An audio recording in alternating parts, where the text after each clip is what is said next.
Haya jamani. Leo mie nimefika vano kwa Abrizo, nikakutana na kakaangu kipenzi. Kwanza mie ni shabiki yake mkubwa Hamadi Kikaa.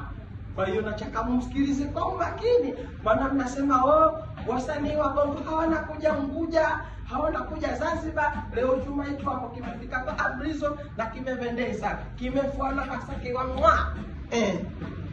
Bwana, kama alivyotambulisha hapa ndugu yangu, Comedian Mayunga.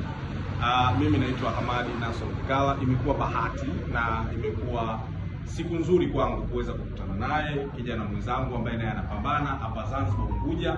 Kwa mimi sina kikubwa cha kusema, ila ninachosema tuendelee kumpa support Comedian Mayunga aweze kutimiza ndoto zake na tuendelee kumfuatilia. Lakini pia mimi nitakuwa sina shukrani. Mayunga, nashukuru sana kwa kuwa shabiki yangu.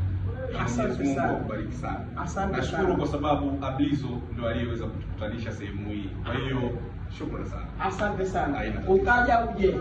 Kama kuja wana dada wano, wawili. Wafunike upewa na mashavu manene. Kwa bahati mbaya jimbo tayari lina mwenyewe. Muongeze. Hapana. Na sawa hapa. Shukrani sana. Pamoja. Karibu sana bwana. Haya.